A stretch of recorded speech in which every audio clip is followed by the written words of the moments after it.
Bom, hoje temos um tema novo. Como sempre, sai coisinhas novas, verdade que sim, que vão se destapando com o tempo. Assim que vamos falar do trono da graça. O trono da graça. Assim que vamos buscar todos a Hebreus capítulo 4, verso 16, rapidinho. Hebreus capítulo 4, verso 16. Todos aí no telão? Acerquemo-nos, pois, confiadamente ao trono da graça, para alcançar misericórdia e achar graça para o oportuno socorro. Ao trono do que diz? Esse trono será de metal ou de mármore? É um trono de quê? Você sabe que antes, no sistema, nas escrituras diz que a porta do tabernáculo ficava ao norte. E então, pois, as pessoas religiosas que ainda não compreendem graça, eles quando oram, eles buscam o norte para lá e levantam os olhos e dizem: onde queira que você esteja, Senhor. E outro, por acaso, vamos olhar para o leste? Ou ao sul, quem sabe ao sul? Buscando este trono de graça. Mas, se é um trono de graça, quer dizer que é um trono de ensino. É de graça. É um trono doutrinal. Em si, diz que você se aproxima a esse trono, mas confiadamente, sem medo. E diz que quando você se aproxima, acha oportuno socorro. Imagine-te, nós com corpos tão débeis. Por favor, me permite, eu estou um pouco nervoso. Vocês me veem nervoso?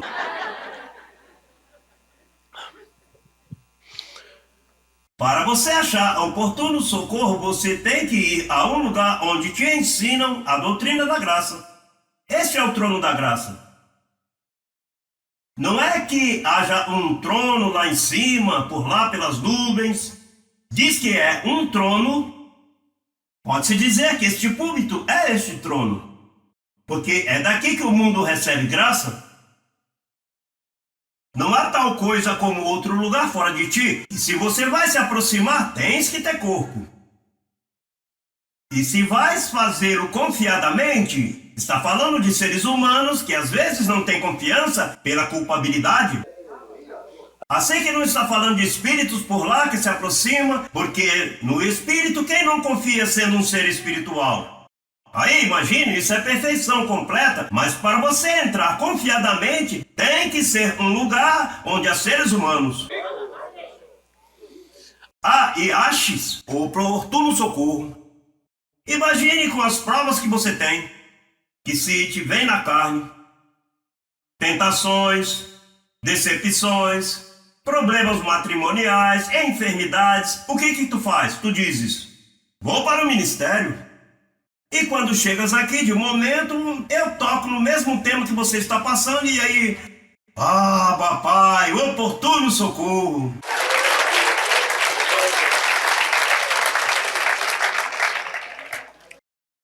Vamos ver a Romanos capítulo 11, verso 6. Porque isso não é um trono de lei. Tem que ser um trono de graça, onde se fala de graça. O que diz? E se por graça, já não é por obras. De outra maneira, a graça já não é graça.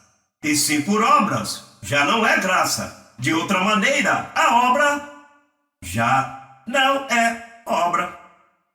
Agora, a graça. Graça é a medicina de Deus para a tua mente, para teu espírito. Mas o que ocorre quando você não a sabe tudo? A mente de Cristo que está em mim, esta mente que está em mim, é a que me dá esse sistema, porque eu não estudo para isto. Esse pensamento me chega, logo eu estudo o pensamento conforme ao tema que me chega. Por isso me traz a mente de Cristo que está em mim. Porque essa graça desapareceu com a morte de Paulo.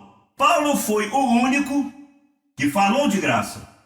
Quando a ele iam matá-lo, que ele sabia que ia ser sacrificado.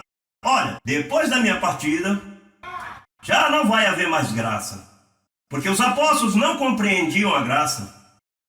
Os apóstolos que conheceram foi a Jesus de Nazaré. E Jesus de Nazaré não foi cristão. Ele foi o judeu, portanto, e o judeu como vive? Por obras. Portanto, eles não aprenderam graça. O único que se lhe revelou, e por que se lhe revelou? Porque senão Paulo tampouco entendia a graça. Paulo era um legalista dos primeiros. Ele disse, eu quanto à lei era fariseu e mais irrepreensível. Parece que fazia as coisas tão escondidas que não lhe via os erros.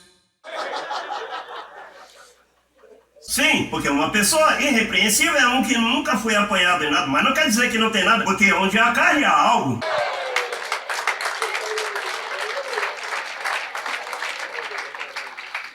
Os seres humanos não possuem perfeição em nossa carne. Todos nós nos portamos mal, todos, incluindo a mim, a ti, todo mundo tem algo que sua consciência lhe diz, isso está mal. O que acontece é que há uns mais astutos que nos portamos mal e ninguém o averigua, e outros...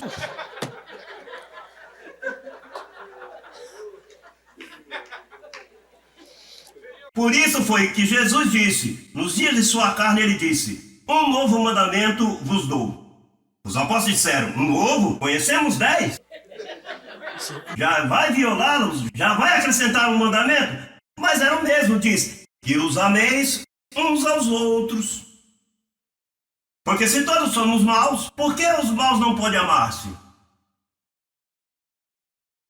Aqui todos somos maus em carne, todos, não qualificamos nenhum.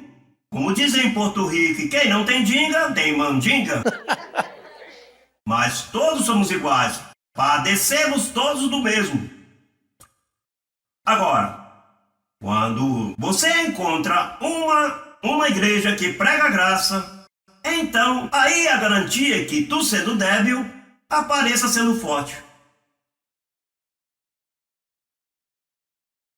Por isso foi que o profeta disse, diga ao débil, forte sou. Mas olha que contradição, diga a um débil, se diz que sou débil, como vai dizer que é forte? Diga ao débil, forte, mas não pode ser débil, não pode dizer que é forte, porque isso é o contrário. Mas a graça, ao meter-se a graça, você sendo débil, tu dizes, a verdade é que a graça me tem forte.